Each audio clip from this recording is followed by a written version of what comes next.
رب العالمین والصلاة والسلام علی سید الانبیاء والمرسلین اما بعد فاعوذ باللہ من الشیطان الرجیم بسم اللہ الرحمن الرحیم مالک یوم الدین صدق اللہ مولانا العظیم وصدق رسولہ النبی الکریم الامین ونحن علی ذلک لمن الشاہدین والشاکرین والحمد للہ رب العالمین۔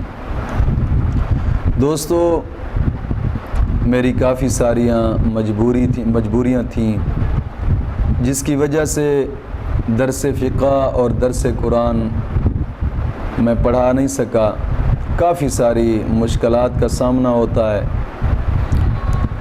اور کوشش کرتا ہوں کہ مسائل کام کاج مکمل طور پر حل ہو جائیں اور پھر انشاءاللہ شروع کریں گے۔ اب الحمدللہ مکمل طور پر جو بھی مسائل تھے، مشکلات تھیں، وہ سب حل ہو چکی ہیں۔ انشاءاللہ العزیز کوشش ہوگی کہ سبق آج کے بعد آپ کا ضائع نہ ہو اور کوئی چھٹی بھی نہ ہو۔ کوشش ہوگی انشاءاللہ العزیز کہ آئندہ کے لیے سبق جمعے کے دن بھی آپ کے چلتے رہیں، بالکل ہی چھٹی نہ ہوگی۔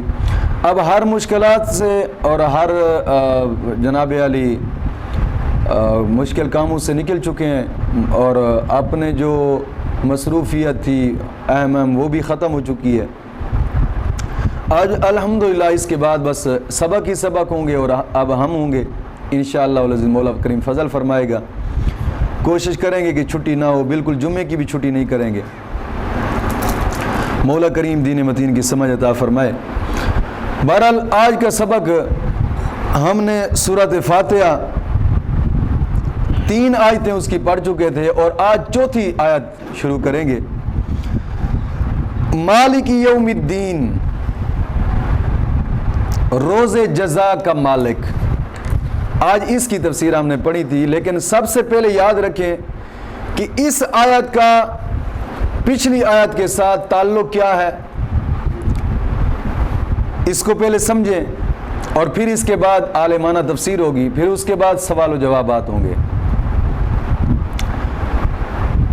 کوشش کریں گے کہ زیادہ سے زیادہ آج کے بعد زیادہ سے زیادہ سبق پڑھیں، کیونکہ میں مصروفیات ختم ہو چکی ہے کافی زیادہ، اور زیادہ سے زیادہ الحمدللہ انشاءاللہ العزیز سبق پڑھیں گے۔ کوشش کریں، ہو سکتا ہے کہ 2 گھنٹے کی بھی ریکارڈنگ آ جائے، 3 گھنٹے کی بھی ریکارڈنگ آ جائے، لیکن کوشش کریں کہ سنیں، درس تفسیر کو سنیں اور سمجھیں۔ بہرحال جو اس آیت کریمہ کا پچھلی آیت کریمہ کے ساتھ تعلق ہے، کیونکہ پچھلی آیت کریمہ میں ربوبیت عامہ اور ربوبیت خاصہ اور رحمت کا ذکر ہوا، جس سے سننے والے کے دل میں امید کا دریا موجیں مارنے لگا، اور اب ضرورت تھی کہ اس کے دل میں رب کا خوف بھی پیدا ہو جائے۔ پہلی آیت میں امید کا دریا موجیں مارنے لگا، اب یہ بھی ضرورت تھی کہ اس کے دل میں خوف بھی ہونا چاہیے۔ کیوں؟ کہ ایمان امید اور خوف کی درمیانی کیفیت کا نام ہے۔ آقا کریم صلی اللہ علیہ وسلم کا فرمان مبارک ہے، ابن ماجہ شریف کی حدیث مبارکہ ہے، الایمان بین الخوف والرجاء، کہ ایمان خوف اور امید کی درمیانی کیفیت کا نام ہے۔ اگر کوئی بندہ یہ کہتا ہے کہ جناب علی بس امید ہی امید، امید ہی امید، امید ہی امید، اس کا ایمان بھی کسی کھاتے کا نہیں ہے۔ جو امید بھی نہیں رکھتا، صرف خوف ہی خوف، خوف ہی خوف، خوف ہی خوف، اس کا بھی ایمان کسی کھاتے کا نہیں ہے۔ یعنی ایمان وہ مکمل کامل ہے کہ جس ایمان میں خوف بھی ہو اور امید بھی ہو، خوف بھی ہو اور امید بھی ہو۔ نماز پڑھے، رب کا خوف رکھے، رب کے خوف سے نماز پڑھے اور پھر امید رکھے کہ مولا قبول کر لے گا۔ ایسا نہیں ہے کہ کوئی آدمی نماز بھی بس یار دیکھا جائے گا، جب قبر آئے گی تو دیکھا جائے گا، یہ امید ہے۔ یہ ایسے ہی ہے کہ جیسے کوئی آدمی جناب علی کھیت میں جا کر آلو اگا لے اور پھر بننے پہ بیٹھ کر راستے پہ بیٹھ کر بیٹھا رہے، انتظار کر رہا ہے کہ میں نے آلو اگایا، یہاں سے گاجر نکلیں گے۔ یہ بالکل غلط بات ہے، غلط امید رکھ کر بیٹھا۔ لوگ اسے کہیں گے بیوقوف آدمی، اگائے تو نے آلو ہے، بیٹھا گاجروں کے انتظار میں ہے۔ دنیا تو کھیتی ہے، اس میں جو اگاؤ گے وہی اٹھاؤ گے.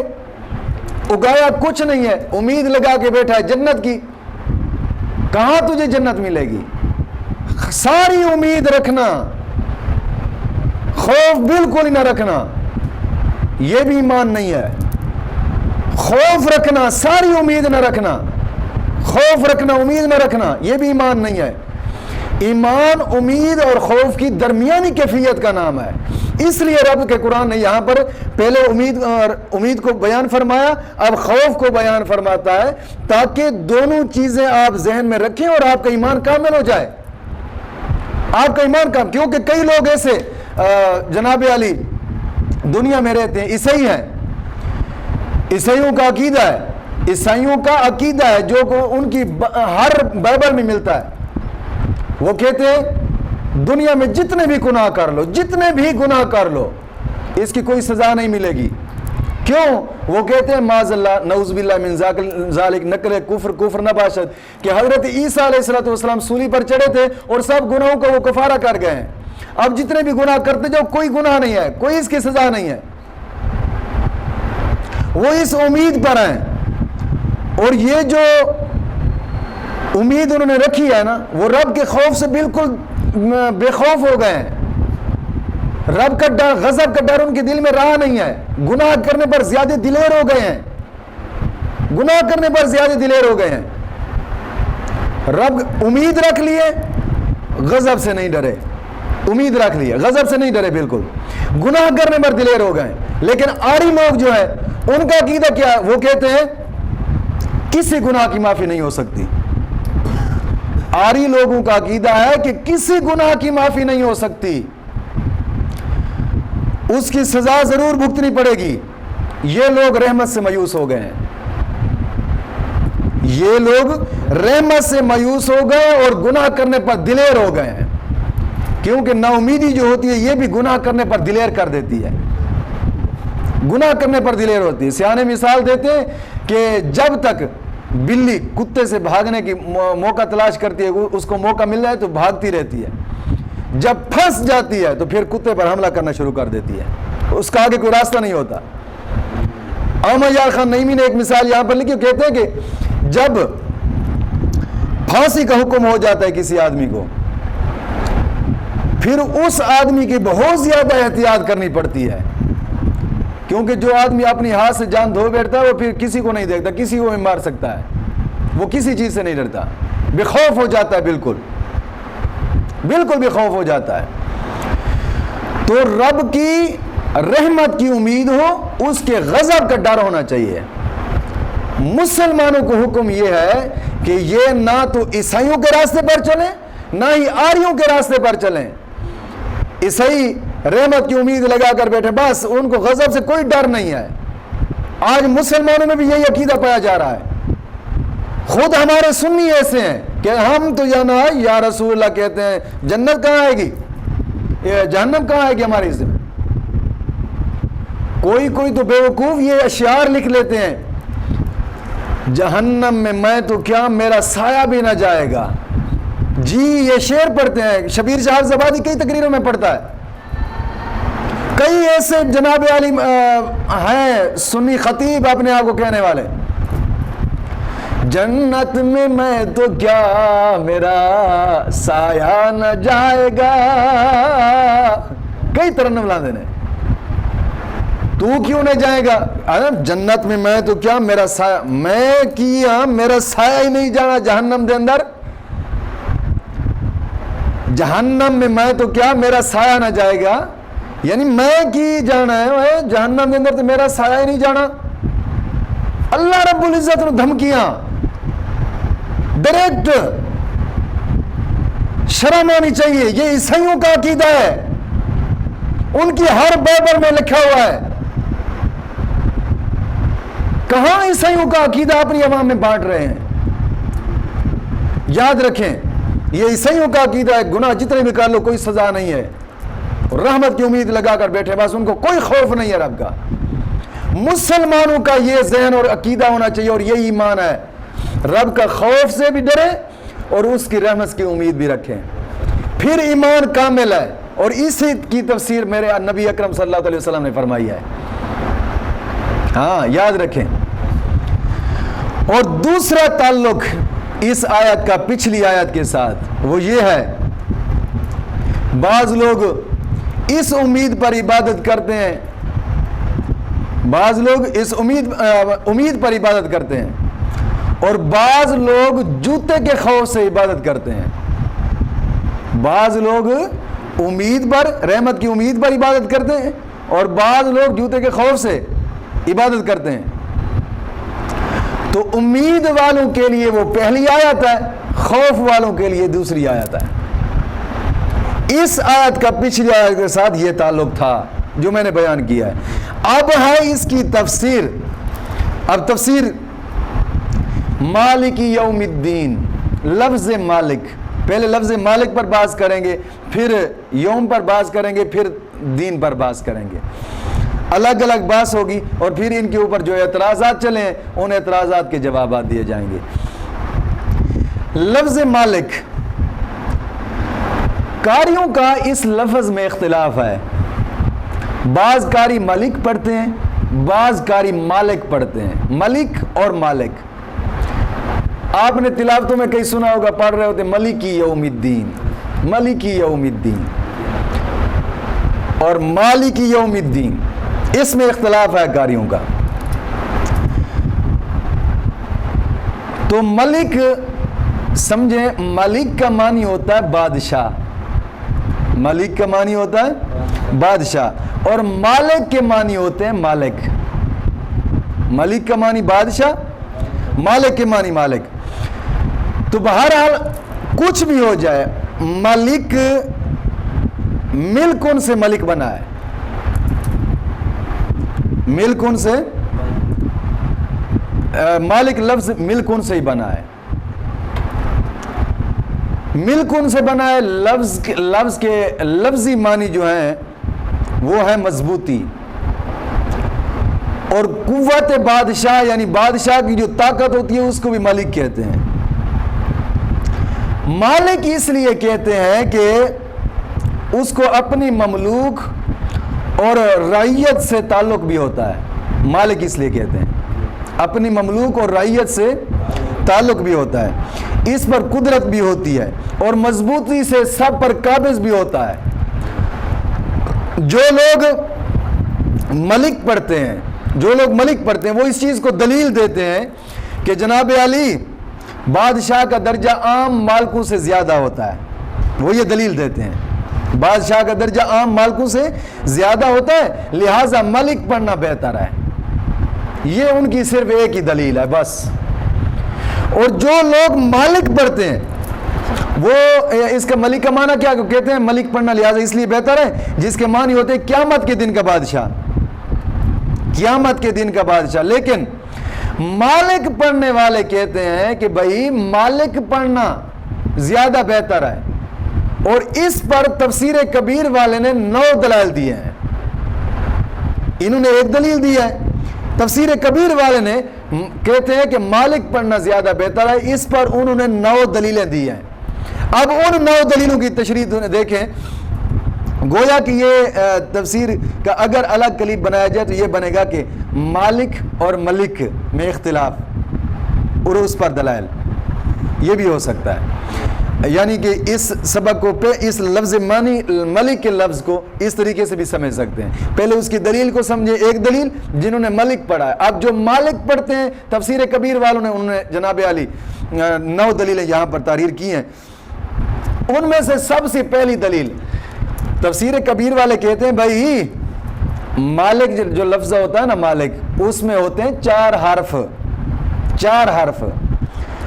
اور نبی اکرم صلی اللہ علیہ وسلم کا فرمان مبارک ہے کہ قرآن کے ہر حرف پر 10 نیکیاں ملتی ہیں. مالک کے 4 حرف ہیں لہٰذا 40 نیکیاں ملیں گی. ملک تو ہے 3 لفظ، وہاں 30 نیکیاں ملیں گی، تو 40 زیادہ نیکیاں ہیں. مسلمان کو زیادہ نیکی کھینچنے چاہیے. پہلی دلیل سمجھ آ گئی ان کی؟ ہاں، انہوں نے یہ پہلی دلیل دی ہے. اور دوسری دلیل انہوں نے یہ دی ہے، وہ کہتے ہیں کہ جناب علی بادشاہ جو ہوتا ہے، بادشاہ رعایا کا حاکم ہوتا ہے اور مالک جو ہوتا ہے یہ اپنے مال اور غلام کا مالک ہوتا ہے،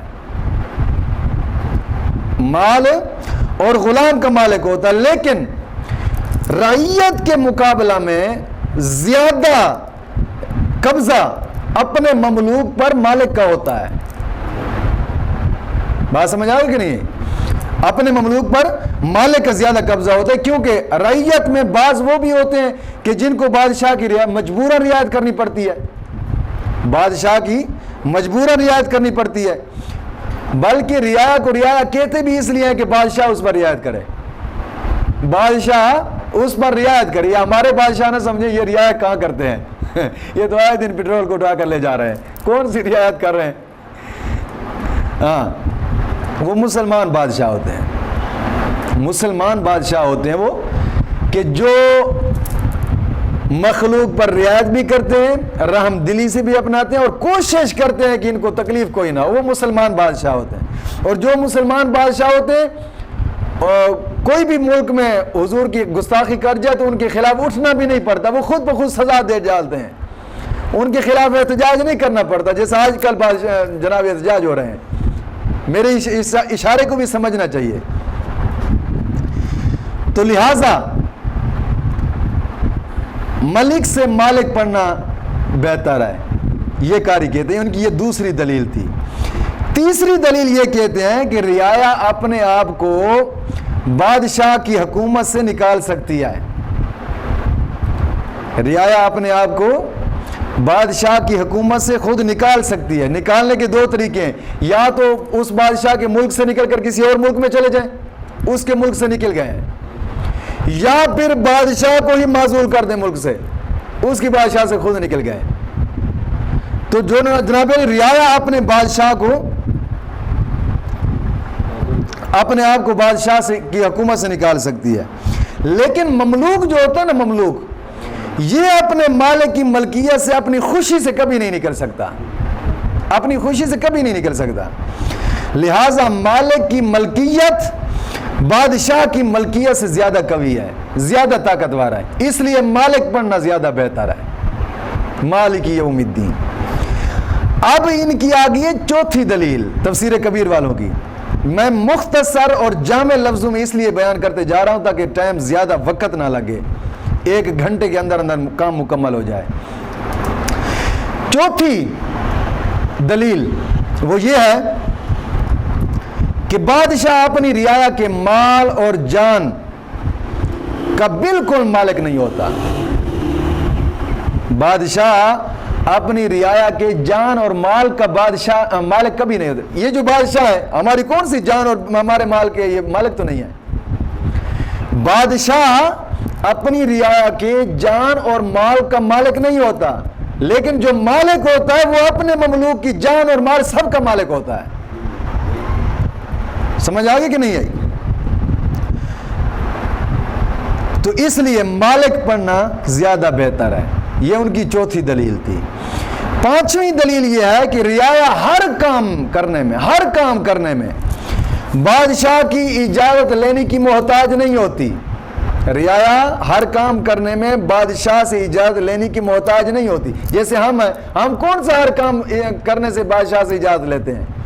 اگر ان سے اجازت لیں، یہ کون سا دین کا کام کرنے دیں گے؟ ہمیں نہیں کرنے دیں۔ میں نماز ہی نہیں پڑھن دینی، نہ نماز نہ مسجد نہیں بنا دینی۔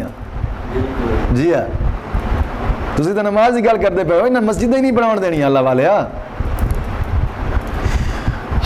رعایا ہر کام کرنے میں بادشاہ کی اجازت لینے کی محتاج نہیں ہوتی، لیکن مملوک غلام اپنے مالک کی بغیر اجازت کے کوئی کام نہیں کر سکتا، اس لیے مالک پڑھنا زیادہ بہتر ہے۔ یہ ان کی پانچویں دلیل تھی۔ چھٹی دلیل یہ ہے، رعایا بادشاہ سے ہر چیز نہیں مانگ سکتی، بادشاہ سے ہر چیز نہیں مانگ سکتی رعایا۔ جیسے ہم کہہ سکتے ہیں جناب علی وزیر اعلیٰ کو کہ یار کلو آلو تو دے دو، نہیں دینا انہیں، یا انہوں نے کہہ دے بھی یار ایک سوئی تو دے دو، سانو نہیں دینی۔ ہر چیز رعایا اپنے بادشاہ سے نہیں مانگ سکتی، لیکن مملوک جو ہوتا ہے وہ اپنے مالک سے ہر چیز مانگ سکتا ہے، ہر چیز مانگ سکتا ہے۔ ہم اپنے رب سے ہر چیز مانگنے کے لیے تیار ہیں اور مانگتے بھی ہیں، اس کی رحمت کے بھی طلبگار ہوتے ہیں۔ یہ کہتے ہیں اس لیے مالک پڑھنا زیادہ بہتر ہے، ملک سے مالک پڑھنا زیادہ بہتر ہے۔ ساتویں دلیل یہ ہے کہ بادشاہ رعایا کے مال کا امیدوار ہوتا ہے، بادشاہ رعایا کے مال کا امیدوار ہوتا ہے، ٹیکس لگا دیتا ہے رعایا کے مال کے اوپر، ٹیکس لگا ہوتا کہ ہماری سلطنت چلے، اور یہ لوگ ہماری فوج میں بھرتی ہوتا کہ ہماری مدد کر سکیں۔ بادشاہ جو ہوتا ہے نا وہ رعایا کے مال کا امیدوار ہوتا ہے، لیکن جو مالک ہوتا ہے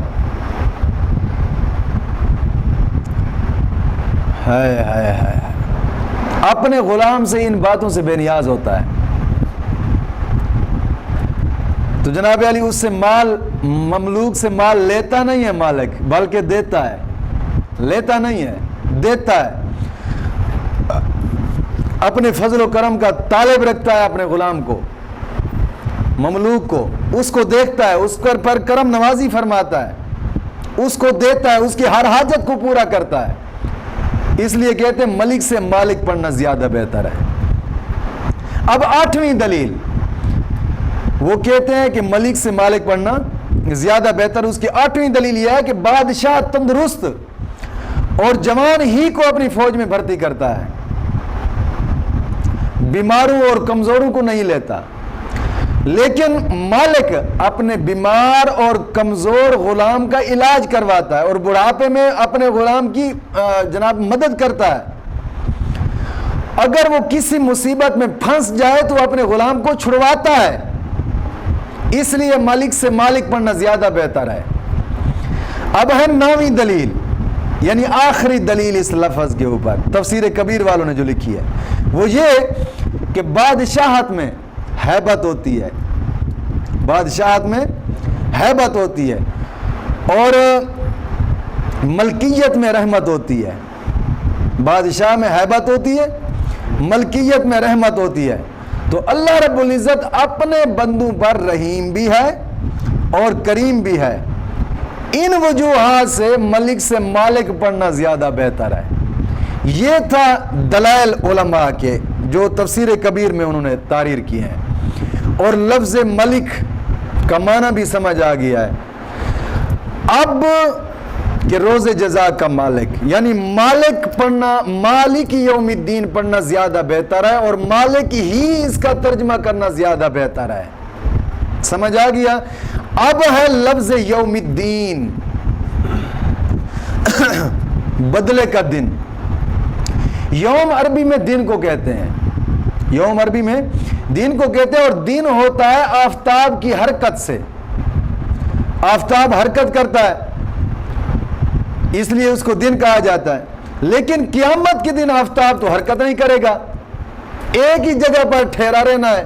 50,000 سال کا ایک دن ہوگا، سورج ایک ہی جگہ پر ٹھہرا، سورج نے حرکت بالکل ہی نہیں کرنی قیامت کے دن۔ آج تو ڈوب جاتا ہے نا، طلوع ہوتا ہے ڈوب جاتا ہے، لیکن قیامت کے دن سورج حرکت نہیں کرے گا،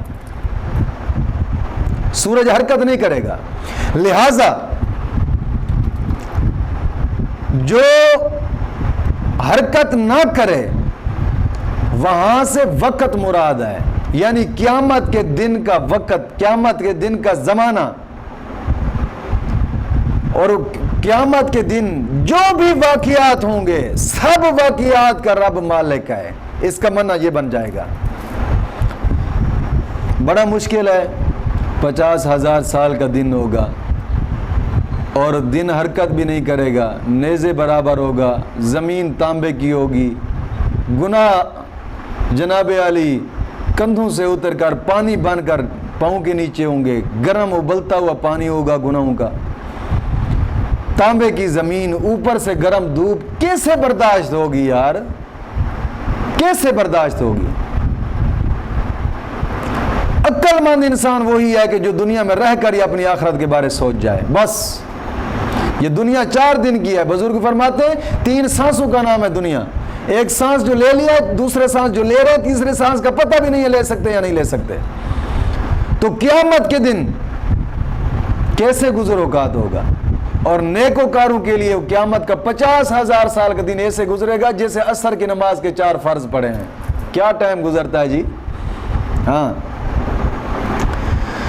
تو قیامت کے دن جو بھی واقعات ہوں گے سب کا مالک, یہ معنی اس کا بنے گا. اب دین لفظ آگے دین ہے.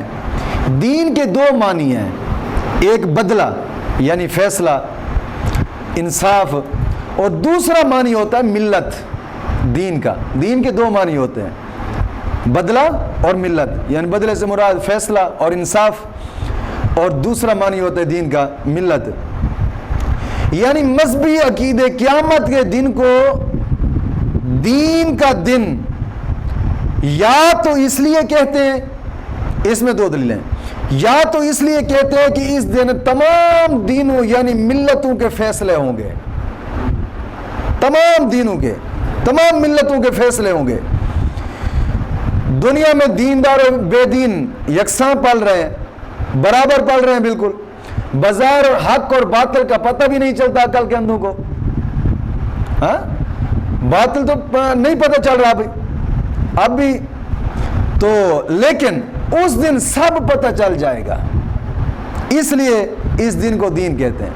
یا پھر اس لیے اس دن کو دین کا دن اس لیے کہا جاتا ہے کہ ہر دین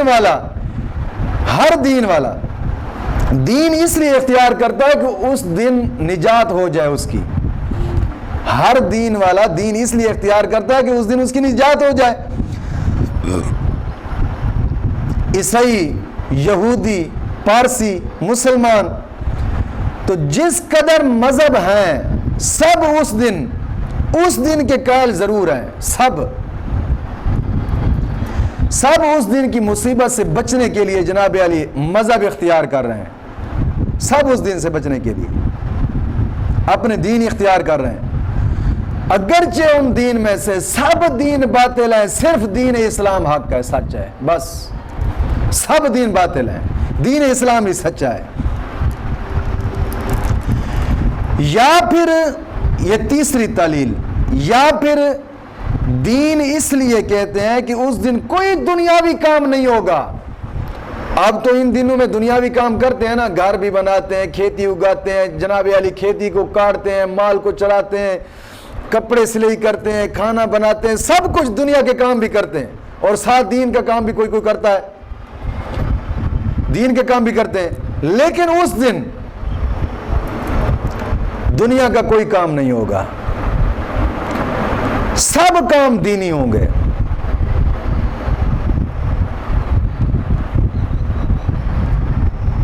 کوئی کام دنیا کا نہیں ہوگا. اگر دین کے معنی جزا کیے جائیں تو قیامت کو یوم الدین اس لیے کہتے ہیں کہ اس دن دنیا کے تمام اعمال کی جناب علی جزا دی جائے گی. دنیا میں اچھے برے جیسے چاہو کام کر لو, یہاں بدلہ نہیں ہے, لیکن بدلہ اس دن ہوگا ان کا. جو کام اچھے کرتا ہے اس کو بھی اس دن بدلہ دیا جائے گا, جو کام برے کرتا ہے اس کو بھی اس دن بدلہ دیا جائے گا. اس کی مثال ایسے ہے کہ جیسے طالب علم تعلیمی زمانہ میں 2 طالب علم ہوتے ہیں, تعلیمی زمانہ میں محنت کرتا ہے, ایک دن امتحان کا آتا ہے, پھر اس امتحان والے دن جناب علی محنتی اور کھلاڑی کا پتہ چل جاتا ہے. محنتی کون تھا اور کھلاڑی کون تھا. محنتی کو انعام دیا جاتا ہے, کھلاڑی کو سزا دی جاتی ہے, فیل کر دیا جاتا ہے اس کے. ہاں, اور اس کی مثال اس سے بھی زیادہ آسان میں آپ کو سمجھاؤں کہ کھیتی ہوتی ہے نا, کھیت کے اندر بھوسا اور دانا ایک ہی زمین میں رہتے ہیں. بھوسا اور دانا ایک ہی زمین میں رہتے ہیں, ایک ہی زمین میں رہ کر ایک ہی کھاد سے پلتے ہیں, ایک ہی پانی سے پلتے ہیں اور ایک ہی دھوپ سے پلتے ہیں. لیکن ایک دن آتا ہے جب ان کو کاٹ دیا جاتا ہے، کاٹ دیا جاتا ہے۔ جیسے کاٹتے ہیں، دانے کی جگہ الگ ہوتی ہے، بھوسے کی جگہ الگ ہوتی ہے۔ یہ سے سمجھو کہ یہ دنیا ایک کھیتی ہے، قیامت کے دن اس کی کٹوتی ہوگی اور گاہ ہوگی اس کی، قیامت کے دن۔ جیسے جب گاہ ہوگی نا، وہ گاہ کا دن ہے، پھر پتہ چلے گا کس نے کیا اگایا ہے اور کس نے کیا پایا ہے۔ کھیتی تو جناب علی، زندگی تو کھیتی ہے، کھیتی کی مثال ہے۔ جو اگائیں گے وہی پائیں گے، جو بھی اگائیں گے وہی پائیں گے۔ اس چیز سے نقطہ یہ ملتا ہے کہ اللہ رب العزت ہمیشہ تک ہر چیز کا مالک ہے، ہمیشہ تک ہر چیز کا مالک ہے۔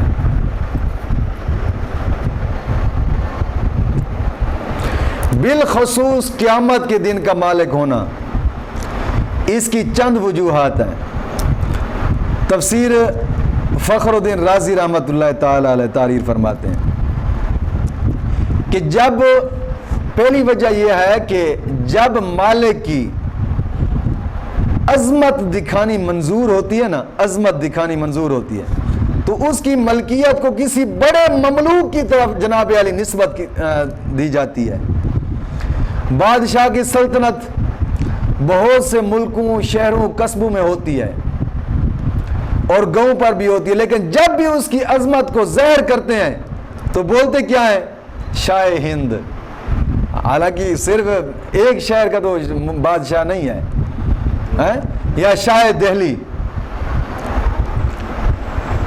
اب اس کا منشا یہ نہیں ہوتا کہ وہ صرف اسی دن کا ہی جناب علی بادشاہ ہے، اس سے ملک کا بادشاہ نا، سب سے بڑا جو ملک تھا اس کی طرف جو مملوکیت تھی اس کی طرف اس کی نسبت کر کے اس کی شان کو ظاہر کیا گیا ہے، مزید ظاہر کر کے دکھایا گیا ہے۔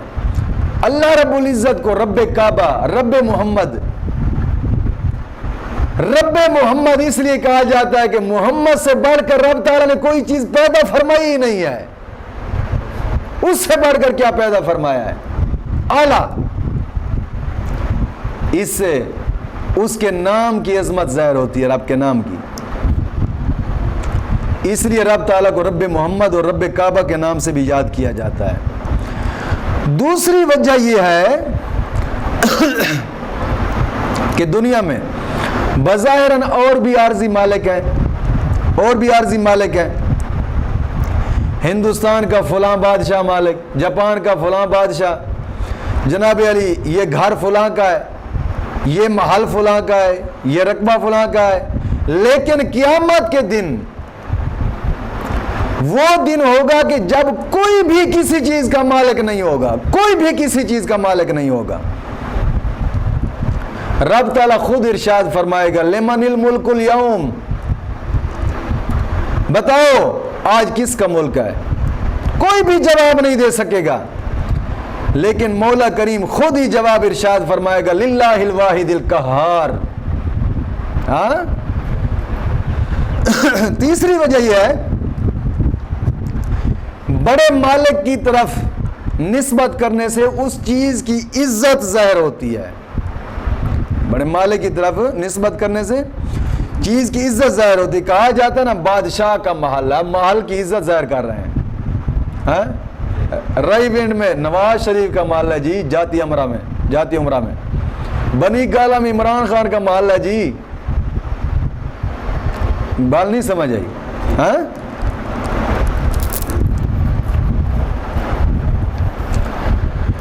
تو اللہ رب العزت کے بارے میں یہ کہنا کہ یہ قیامت کے دن کا مالک ہے، اس لیے کہ سب کے دل میں اس کی ہیبت ہے، اس دن کی ہیبت لوگوں سے نیک کام کرواتی ہے اور برے کاموں سے بچاتی ہے۔ اس لیے کہا گیا مالک یوم الدین، وہ قیامت کے دن کا مالک ہے۔ اس میں ایک نقطے کی بات میں سمجھاتا چلوں آپ کو۔ آری لوگوں کا عقیدہ ہے، آری لوگوں کا آری لوگ کہتے ہیں اچھے کام کرنے والا اچھی جون میں آتا ہے اچھے کام کرنے والا اچھی جون میں آتا ہے. جون کہتے ہیں جسم کو. یہ میرا خیال ہے کہ وہ ہندی زبان کا لفظ ہوتا ہے. اچھی جون میں آتا ہے. اور برے کام کرنے والا جناب علی بری جون میں آتا ہے. یہ جناب علی آری لوگوں کا یہ عقیدہ ہے. یعنی مرنے کے بعد جون بدلتی ہے ان کی. وہ یہ کہتے ہیں کہ جب مرتا ہے انسان نا, یہ اگر اچھے کام کرتا رہا, جب بھی مرے گا پھر جب آئے گا تو یہ اچھے جسم اور جناب اچھی پوسٹ پر ہی آئے گا. اچھی جون کہتے ہیں اسے. یہ اچھی جون میں آئے گا. تو ان کے نزدیک ہی, آری لوگوں کے نزدیک, یہ جو دنیا ہے نا یہ عمل کی جگہ بھی ہے اور جزا کی جگہ بھی ہے. لیکن مسلمانوں کا عقیدہ یہ ہے کہ دنیا عمل کی جگہ ہے, جزا کی جگہ نہیں ہے. جزا قیامت کے دن ملے گی. یہ مسلمانوں کا عقیدہ ہے.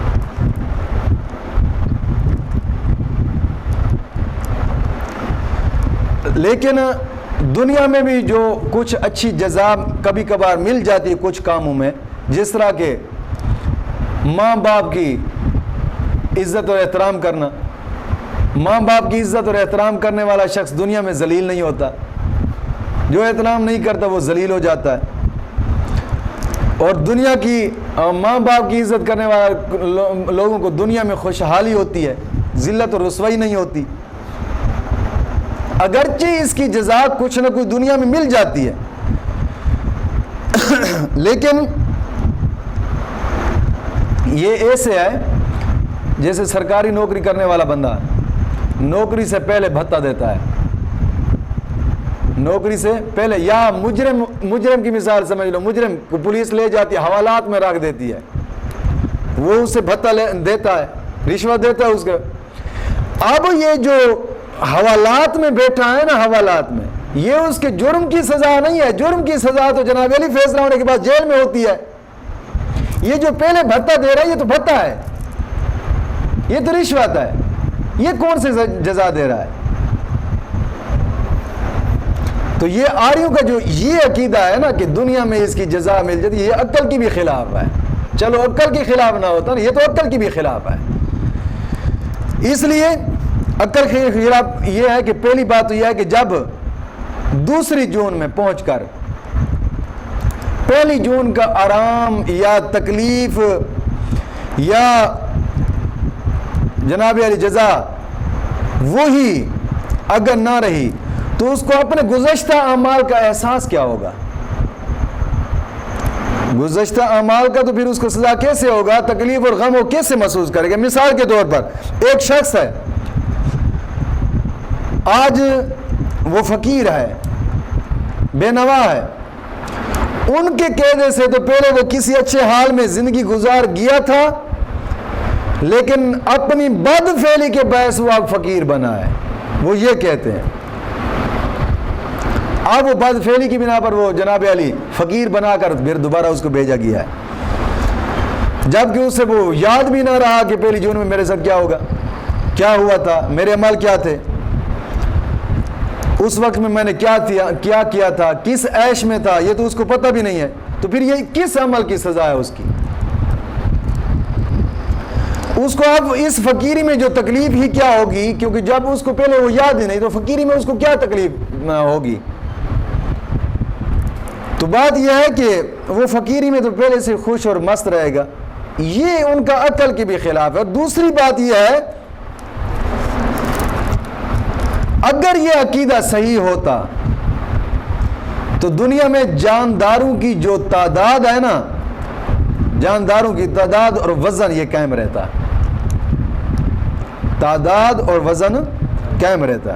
یعنی اگر انسان بڑھتے تو دوسرے جانور گھٹ جاتے, دوسرے جانور بڑھتے تو انسان گھٹ جاتے, کیونکہ اول سے آخر تک ان کے نزدیک جناب علی روحوں کی تعداد تو ایک ہی ہے, روحوں کی تعداد تو ایک ہی ہے, وہی مختلف جسموں میں گھومتی رہتی ہیں. یہ آریوں کے لوگوں کا عقیدہ ہے. لیکن آج کا یہ تجربہ بتا رہا ہے, تجربہ کہ جناب علی دن بدن ہر جانور میں زیادتی ہوتی ہے، ہر جانور میں زیادتی ہوتی ہے دن بدن۔ بکری کا بچہ ہوتا ہے پہلے چھوٹا ہوتا ہے، بڑھتا بڑھتا کچھ دنوں میں زیادہ بڑھ جاتا ہے، جسم تو بڑھتا ہے۔ تو یہ بات ان کی عقل کے بھی خلاف ہے۔ تیسری یہ ہے کہ یہاں پر میں ایک بات بتاتا چلوں، مولانا صدر الافاضل مولانا محمد نعیم الدین مراد آبادی رحمۃ اللہ تعالی علیہ، آپ کا نا رام چندر دہلوی سے مناظرہ ہوا، رام چندر دہلوی سے مناظرہ ہوا۔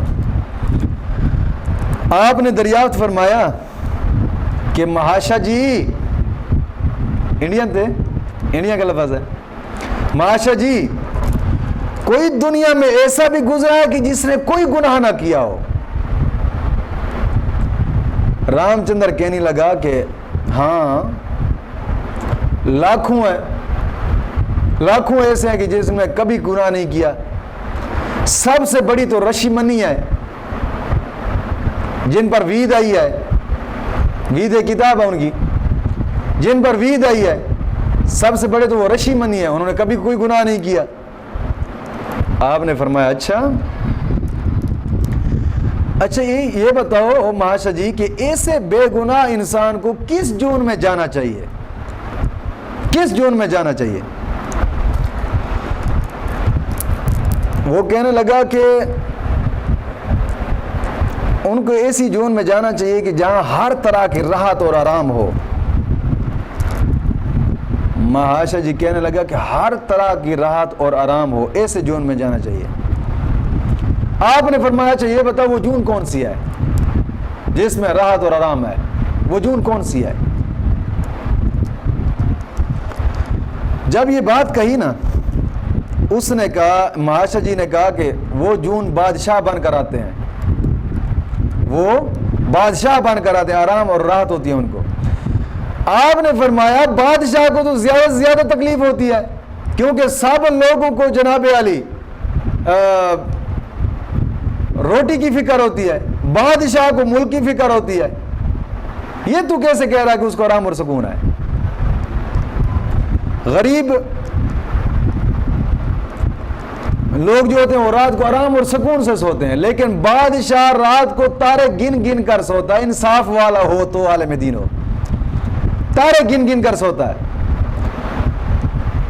تو پھر یہ تو بڑا ظلم نہ ہوا مہاشا جی کہ اس نے ساری زندگی گناہ بھی نہیں کیا اور پھر بادشاہ جون میں آ گیا ہے وہ؟ تو مہاشا جی جو تھے نا وہ فوراً بولے، کہتے نہیں جی وہ تارے کو دنیا سنیاسی بن کر آتا ہے۔ مہاشا جی کہتے وہ تارے کو دنیا سنیاسی بن کر، آپ نے فرمایا اچھا جس نے کوئی گناہ نہیں کیا پوری زندگی میں، اب جو سنیاسی بن کر آ رہا ہے، سنیاسی کے پاؤں میں جوتی نہیں ہے، کپڑے پھٹے پرانے ہیں، سر پر بھی ٹوپی نہیں ہے، ننگے پاؤں چلتا ہے، اتنی سخت سردی ہوتی ہے، سردیوں کے موسم میں لوگ طرح طرح کے جناب علی موٹا چیز پہنتے ہیں، وہ بیچارہ آگ کی حرارت پر گزارا کرتا ہے، یہ کیوں اس کو سزا دی جا رہی ہے؟ یہ بات سن کر نا مہاشا جی تو گھبرا گئے، کیونکہ اب وہ جون نہیں ملتی کہ وہ کون سی جون ہے کہ جس میں آرام سکون ہو۔ مہاشا جی گھبرا گئے، پلٹے ادھر ادھر بہت کھائے۔ آپ نے فرمایا مہاشا جی اگر ہماری بات مانو تو میں بتاؤں وہ کون سی جون ہے؟ مہاشا جی کہنے لگے جی بتاؤ۔ آپ نے فرمایا اس کو رنڈی بن کر آنا چاہیے، کیونکہ رنڈی ہی تو ہے جو آرام سے سکون سے بیٹھتی ہے، لوگ کماتے ہیں، سب کچھ اس کو دے دیتے ہیں، یہ آرام سکون سے گزارتی ہے۔ مہاشا جی نے جب یہ بات سنی نا تو پاؤں کے نیچے زمین نکل گئی، کیونکہ علماء حق کی یہ شان ہے کہ جب بھی کوئی بات سمجھانا چاہے تو وہ ہتھوڑا جو ہوتا ہے نا گاڈر پر لگتا ہے وہ مارتے ہیں ذہن کے اوپر۔ مہاشا جی کا تو ذہن ہل گیا، وہ کہنے لگا آپ تو ہمیں گالیاں دینے لگ گئے، ہمارے مذہب کو گالیاں دینے لگے۔ آپ نے فرمایا یہ تمہارے مذہب کی کمزوری ہے، اس لیے تو ہم کہتے ہیں نا قرآن کو پڑھو، قرآن سب سے اعلیٰ کتاب ہے، اور قرآن کی طرف آ جاؤ۔ جنت ہی جزا کی جگہ ہے، دنیا نہیں ہے. آپ نے فرمایا جنت ہی جزا کی جگہ ہے. معاشا جی ذرا سمجھیں، دنیا جزا کی جگہ نہیں ہے، جنت ہی جزا کی جگہ ہے. محاشا جی خاموش ہو گئے. پھر اس کے آگے محاشا جی سے کوئی سوال نہیں بن سکا کہ اب کرنا کیا ہے. جوتی پئی اور اٹھ کھڑے ہوئے چل پڑے مناظرے سے، نس گئے. تو بات یہ ہے کہ جنت آخرت ہی جزا کی جگہ ہے. یہ جو آری لوگوں کا عقیدہ ہے نا کہ دنیا میں جزا اور سزا، بالکل غلط ہے. اب چوتھی بات یہ ہے کہ یہ جو کہتے ہیں 2 جون میں اچھا آتا ہے، دنیا میں دیکھا جاتا ہے کئی لوگ ایسے آتے ہیں، کئی لوگ جن کا بخت بڑا بلند ہوتا ہے، عزت اور وقار کے ساتھ وہ زندگی گزارتے ہیں، لوگ ان کے پاؤں چومتے ہیں. لیکن جب وقت ان کو گھیرے میں لیتا ہے، ایسا بھی وقت آ جاتا ہے کہ وہ غریب بن جاتے ہیں، مال چھن جاتا ہے ان سے، دنیاوی آرام اور تکلیفیں جھیلنی پڑتی ہیں.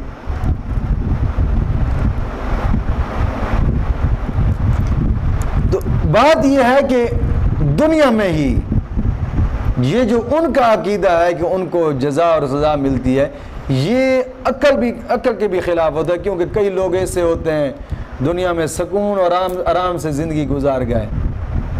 اب 2 جون میں اگر وہ آئیں گے تو ان کو کیسے پتہ چلے گا ہمارا مال کہاں تھا، ہمارے وہ اولاد کہاں تھی، کیا تھا.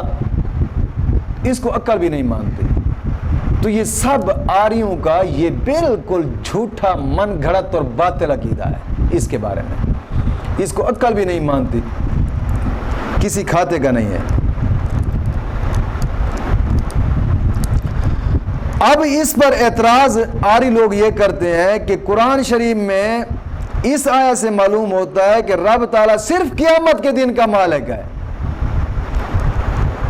آج کل کے جو دن ہے نا، ان دنوں کا وہ مالک نہیں ہے، صرف قیامت کے دن کا مالک ہے. یہ آری لوگوں کا عقیدہ ہے. اس کا جواب پیچھے بھی تفسیر میں گزر چکا ہے کہ جناب علی مالک کی عظمت دکھانے کے لیے اس کی مملوک کی بڑی چیز کی طرف نسبت دی جاتی ہے. بات سمجھ آ گئی کہ نہیں ہے؟ وہ مالک ہر دن کا ہے، لیکن اس دن کی عظمت اور ہیبت بٹھانے کے لیے لوگوں سے کہا کہ وہ قیامت کے دن کا مالک ہے. بات سمجھ آ گئی کہ نہیں ہے؟ دوسرا اعتراض دیوبندیوں کا ہے. دیوبندی لوگ اعتراض کرتے ہیں جناب علی جب قیامت کے دن کا خدا ہی مالک ہے، خدا کے سوا نبی ولی کوئی اپنا شفیع بنانا بالکل شرک ہے. قیامت کے دن کا مالک وہی ہے. ان کو شفیع ماننا قیامت کے دن کا، اولیاء اللہ کی نظر ماننا، پیروں کی نظر ماننا، یہ لوگ مشرکانہ عقیدہ رکھتے ہیں. قیامت کے دن کیا کام آئے گا اس کے؟ اس کا جواب یہ ہے شفاعت اور بندوں کی حاجت روائی. شفاعت اور بندوں کی حاجت روائی اللہ تعالیٰ کے مالک ہونے کے بالکل خلاف نہیں ہے.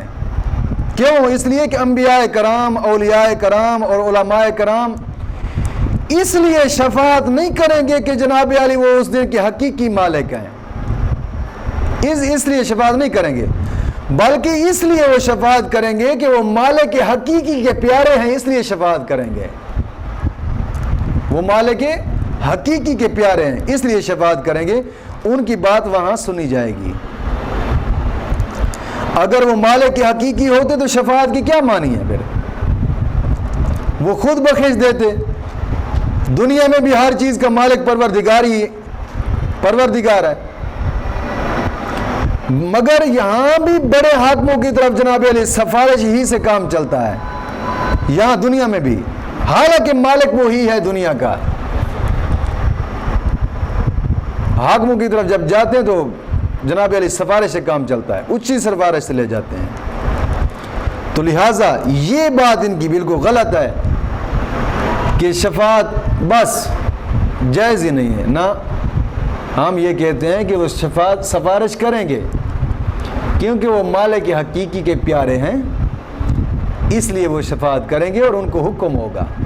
اور نبی اکرم صلی اللہ علیہ وسلم کا فرمانے میں مبارک بھی ہے، قیامت کے دن علماء حق کو رب تعالیٰ یہ شان بخشے گا، رب تعالیٰ فرمائے گا علماء حق کو کہ تم بھی سفارش کرو لوگوں کی، ہاں تم بھی سفارش کرو۔